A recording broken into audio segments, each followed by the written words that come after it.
ഇറാനിലെ ഊർജ്ജ കേന്ദ്രങ്ങൾ ആക്രമിച്ചാൽ ഹോർമുസ് കടലിടുക്ക് പൂർണ്ണമായി അടച്ചിടുമെന്ന് ഇറാൻ റെവല്യൂഷണറി ഗാർഡ്. 48 മണിക്കൂറിനകം ഹോർമുസ് കടലിടുക്ക് തുറന്നില്ലെങ്കിൽ ഇറാന്റെ വൈദ്യുത നിലയങ്ങൾ തകർക്കുമെന്ന് US പ്രസിഡന്റ് ഡൊണാൾഡ് ട്രംപ് ഇന്നലെ ഭീഷണി മുഴക്കിയിരുന്നു. ഹോർമുസ് കടലിടുക്കിലെ സാഹചര്യം ഡൊണാൾഡ് ട്രംപുമായി ചർച്ച ചെയ്ത് ബ്രിട്ടീഷ് പ്രധാനമന്ത്രി കെയർ സ്റ്റാർമർ. അബുദാബിയിൽ തകർന്ന മിസൈൽ അവശിഷ്ടം പതിച്ച് ഇന്ത്യക്കാരന് പരിക്കേറ്റതായ റിപ്പോർട്ടുകളും പുറത്തു വന്നിട്ടുണ്ട്. കിരൺ ബാബു ചേരുന്നു ന്യൂസ് ഡെസ്കിൽ നിന്ന് വിവരങ്ങളുമായി. കിരൺ ബാബു, സാഹചര്യം കൂടുതൽ വഷളാകുന്നു.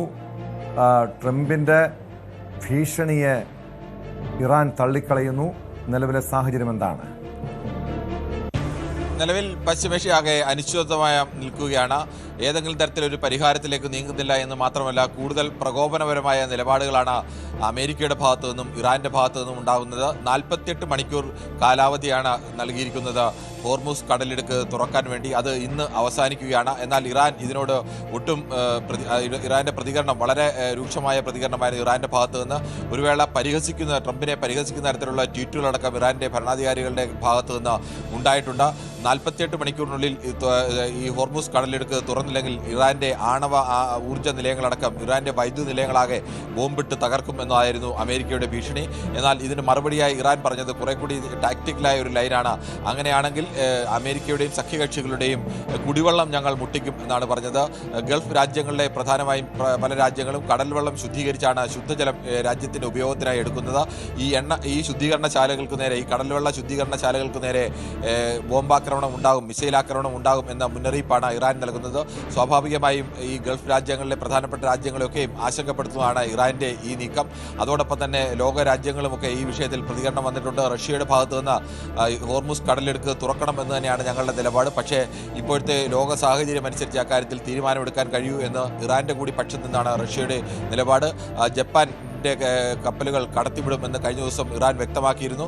ജപ്പാൻ എന്തായാലും ആ സ്ഥലത്തേക്ക് ടാങ്കറുകൾ അയക്കുന്നതിനെ കുറിച്ച് ആലോചിക്കുന്നില്ല എന്നതുകൂടി ജപ്പാൻ വ്യക്തമാക്കുന്നുണ്ട്. അവിടെ ബ്രിട്ടന്റെയും അമേരിക്കയുടെയും നേതൃത്വത്തിൽ നടക്കുന്ന ഒരു സൈനിക നീക്കം നടത്തിയാൽ അതിൽ ജപ്പാൻ ഉണ്ടാകില്ല എന്ന സൂചന കൂടിയാണ് നൽകുന്നത്. ജപ്പാന്റെ എണ്ണ ടാങ്കറുകൾ കടന്നു പോകുന്നതിന് ഏതെങ്കിലും തരത്തിൽ തടസ്സമുണ്ടാകില്ല എന്നതുകൂടി ഇറാൻ ഉറപ്പ് നൽകുന്നുണ്ട്. മറ്റൊന്ന്, ഈ ഹോർമുസ് കടലിടുക്ക് അന്താരാഷ്ട്ര കപ്പൽപാതയാണ്. ഈ കപ്പൽപാത വഴി പോകുന്ന കപ്പലുകൾക്ക് ചുങ്കം ഏർപ്പെടുത്താൻ, ടോൾ പിരിവ് നടത്താൻ കൂടി ഇറാൻ നീങ്ങുന്നു. അങ്ങനെയാണെങ്കിൽ അത് ഇറാന് ഈ മേഖലയിൽ എൻ്റെ അധികാരമുള്ളത് ഞങ്ങൾക്കാണ് എന്നത് സ്ഥാപിച്ചെടുക്കലാണ്. അങ്ങനെ സാധാരണഗതിയിലൊക്കെ ഈ കടലിൽ തീർച്ചയായും അത് വലിയ പ്രതിസന്ധി സൃഷ്ടിക്കാൻ സാധ്യതയില്ലേ? ആ രീതിയിൽ മറ്റ് ലോകരാജ്യങ്ങൾക്ക് മേൽ സമ്മർദ്ദം ചെലുത്താനുള്ള നീക്കമാണോ ഇറാന്റെ ഈ തീരുമാനത്തിന് പിന്നിൽ? കാരണം അല്പസമയം മുമ്പ് ലോക്സഭയിൽ പ്രധാനമന്ത്രി നരേന്ദ്രമോദി സംസാരിച്ചപ്പോൾ പോലും വ്യക്തമാക്കിയുണ്ടായ ഒരു അപ്രതീക്ഷിതമായ ചില തിരിച്ചടികൾ രാജ്യത്തുണ്ടായിട്ടുണ്ട്. പ്രത്യേകിച്ച് ഹോർമുസ് കടലിടുക്കുമായി ബന്ധപ്പെട്ട് ഇറാൻ ഈ രീതിയിൽ ചില നീക്കങ്ങൾ നടത്തുമ്പോൾ അത് എങ്ങനെയായിരിക്കും പ്രതിഫലിക്കുക? ഏകദേശം ഒരു $2 മില്യൺ ഈ കപ്പലുകളിൽ നിന്നും, ഈ കടലിടുക്ക് വഴി യാത്ര ചെയ്യുന്ന കപ്പലുകളിൽ നിന്നും വൻ തുക ടോൾ പിരിക്കാനുള്ള ഇറാന്റെ നീക്കം അത് എങ്ങനെയായിരിക്കും പ്രതിഫലിക്കുക? അതിശക്തമായൊരു നീക്കം കൂടിയാണ് ഇറാൻ നടത്തുന്നത്. ചില രാജ്യങ്ങളിലെയൊക്കെ കപ്പലുകളെ, ഇപ്പോൾ ഇന്ത്യയുടെ ആയാലും റഷ്യയുടെ ആയാലും ജപ്പാന്റെ ആയാലും ഒക്കെ കപ്പലുകളെ കടത്തിവിടാൻ ഇറാൻ വ്യവസ്ഥകളോടെ, നിയന്ത്രണങ്ങളോടെ അനുവദിക്കുന്നുണ്ട്. അങ്ങനെ തന്ത്രപരമായി ഇറാൻ പ്രധാനപ്പെട്ട ചില രാജ്യങ്ങളെ, അമേരിക്കയുടെ ശാക്തിക ചേരിക്ക് പുറത്തു നിൽക്കുന്ന പ്രധാനപ്പെട്ട രാജ്യങ്ങളെയൊക്കെ ഇറാൻ പക്ഷത്തേക്ക് അല്ലെങ്കിൽ ഇറാനെതിരായ പരസ്യ നിലപാടിൽ നിന്ന് ഒഴിവാക്കാൻ തക്ക നീക്കം അവർ നടത്തുന്നു. അതോടൊപ്പമാണ് ഈ ടോൾ പിരിവ് എന്ന് പറയുന്നത്. സ്വാഭാവികമായും എണ്ണ ബിസിനസ് ലോകത്തെ ഏറ്റവും പ്രധാനപ്പെട്ട പണമൊഴുകുന്ന ഒരു ബിസിനസ് കൂടിയാണ്. ഒരു ദിവസം ഒരു കപ്പലിന്റെ യാത്ര മുടങ്ങിയാൽ പോലും കോടിക്കണക്കിന് ഡോളറിന്റെ വ്യത്യാസമുണ്ടാകും. അതിന്റെ പ്രതിഫലനമൊക്കെ ഇപ്പോൾ ഏഷ്യൻ വിപണിയിൽ ആകമാനം വ്യാപിച്ചു കഴിഞ്ഞു. ഏഷ്യൻ വിപണിയിലൊക്കെ ഓഹരി വിപണിയിൽ വലിയ തകർച്ച നേരിട്ടുകൊണ്ടിരിക്കുകയാണ്. ഇന്ത്യയിലടക്കം ഇന്നലെ പ്രധാനമന്ത്രിയുടെ നേതൃത്വത്തിൽ പ്രത്യേക യോഗം വിളിച്ചത് ഇന്ത്യയുടെ ഊർജ്ജ സുരക്ഷയെ സംബന്ധിച്ചാണ്. ഊർജ്ജ രംഗത്ത് ഇപ്പോൾ തന്നെ LPG ക്ഷാമമുണ്ട്. ഇനി നാളെ അത് പെട്രോളിന്റെയും ഡീസലിന്റെയും ക്ഷാമത്തിലേക്കടക്കം പോകാതെ കാത്തു സൂക്ഷിക്കണം. അത്രത്തോളം ഇന്ധനം ആവശ്യമുള്ള ഒരു രാജ്യമാണ് ഇന്ത്യ. പുറത്തെ രാജ്യങ്ങളിൽ നിന്നാണ് പ്രധാനമായും ഇന്ധനം വാങ്ങുന്നത്. ഇപ്പോൾ ഇന്ധന വില തന്നെ, ക്രൂഡ് ഓയിലിന്റെ ബാരലിന്റെ വില $106 $6 ഉയർന്ന സാഹചര്യമുണ്ട്. ഇത് ഇന്ധന വില വർധനവിന്, രാജ്യത്തെ വലിയ ഊർജ്ജ മേഖലയിലെ വലിയ വിലക്കയറ്റത്തിനൊക്കെ കാരണമാകുന്നുണ്ട്.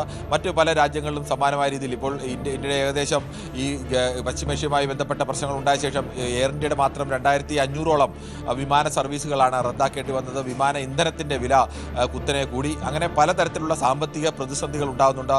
ഇറാൻ്റെ നീക്കവും അതുതന്നെയാണ്. ഈ യുദ്ധം ഇങ്ങനെ നീട്ടിക്കൊണ്ടു പോകാനാണ് അമേരിക്കയുടെ തീരുമാനമെങ്കിൽ അതിൻ്റെ പ്രത്യാഘാതങ്ങൾ മറ്റ് അമേരിക്കയുമായി ചേർന്ന് നിൽക്കുന്ന എല്ലാ രാജ്യങ്ങൾക്കും ഉണ്ടാവും. സ്വാഭാവികമായും ഈ രാജ്യങ്ങളെല്ലാം യുദ്ധം അവസാനിപ്പിക്കാൻ വേണ്ടിയുള്ള ഒരു ഇടപെടലിലേക്ക് പോവും. ഗൾഫ് രാജ്യങ്ങൾക്ക് നേരെ ഇത്തരത്തിലേക്കുള്ള ആക്രമണം നടത്തും എന്ന് പറയുന്നതുമെല്ലാം ഇറാന് നേരെ ആക്രമണം ഉണ്ടായാൽ അവരുടെ തിരിച്ചടിക്കാൻ ഇതാണ് അവരുടെ മുന്നിലുള്ള ഏറ്റവും തന്ത്രപരമായ മാർഗം. അത് ഉപയോഗിക്കും എന്ന് കൂടിയാണ് പറയുന്നത്. ഇത് ലോകത്ത് എല്ലാ രാജ്യങ്ങളും ഉണ്ടാക്കുന്ന അനിശ്ചിതത്വം വളരെ വലുതുമാണ്.